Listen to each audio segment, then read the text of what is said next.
Ira roi ngā tini mana ki tangata tātou ariki matua tama wairua tapu me ngā nehera pono ko te māngai hei tautoko mai ai nei ake nei ai.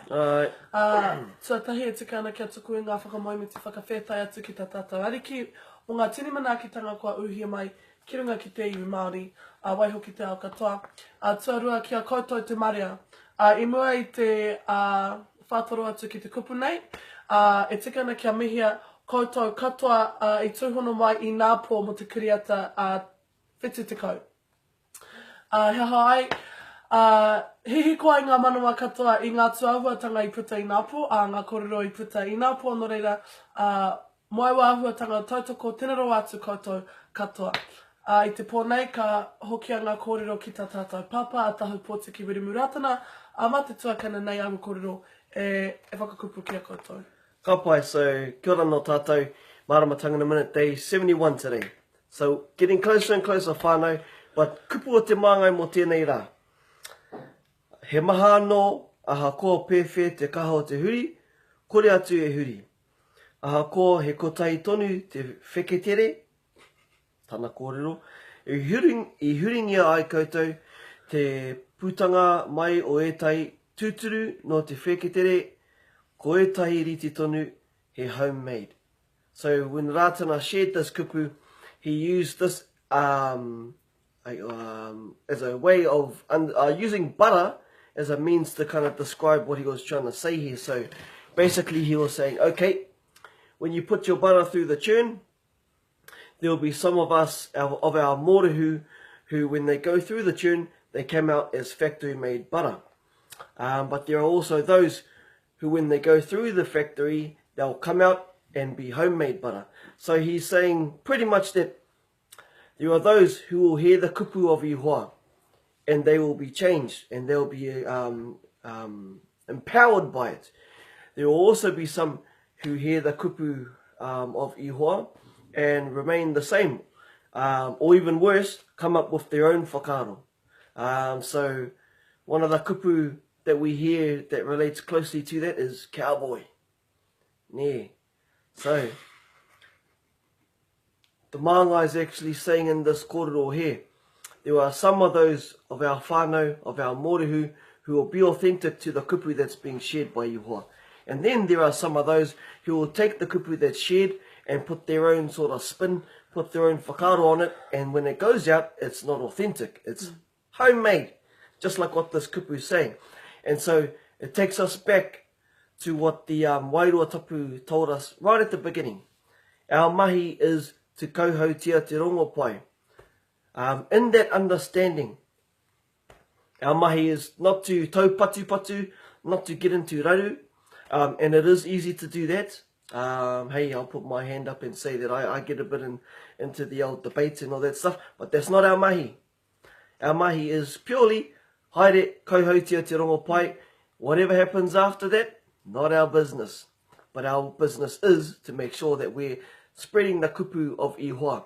And at the end of the day, the sun will shine on the seeds and the weeds. And then over time will come and you will be able to identify who heard the kupu and did something about it, and who also heard the kupu and did nothing about it. So that's basically what this kupu is trying to tell us. So, hea ho whakaaro. Moku, hei kupu aki pia i a tātou te marea. Kia kaua tātou e taka ana ki ngā rauhangatanga, ki ngā taupatu a te ao kiko.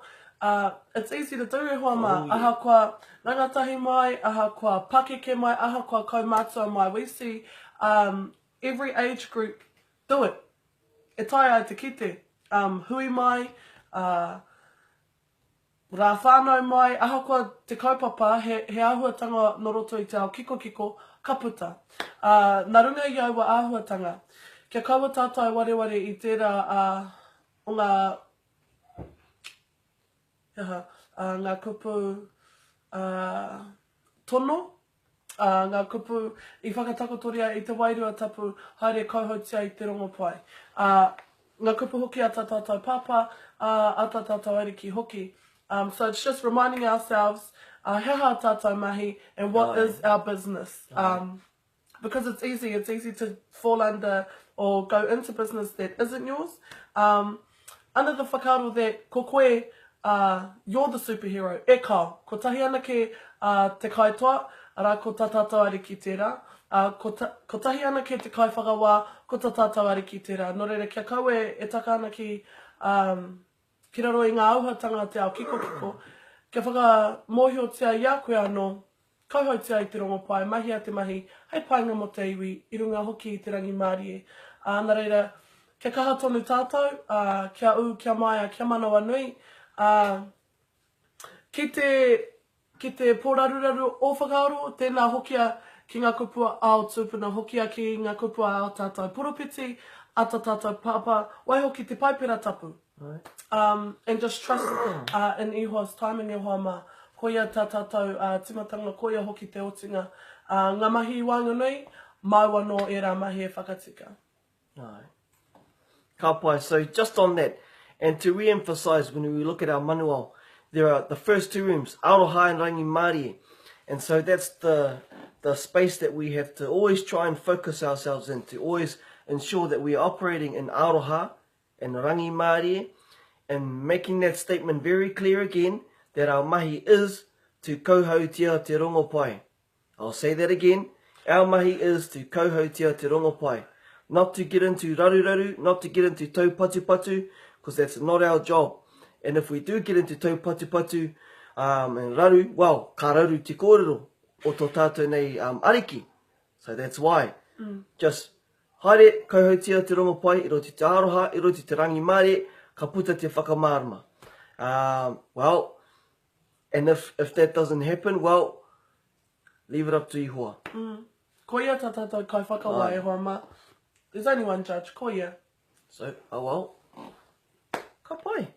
Tēnā rau atu koutou mo te tūhono mai, ko te tūmana koia, he hiko tonu ai e nei kiriata mā koutou te maria.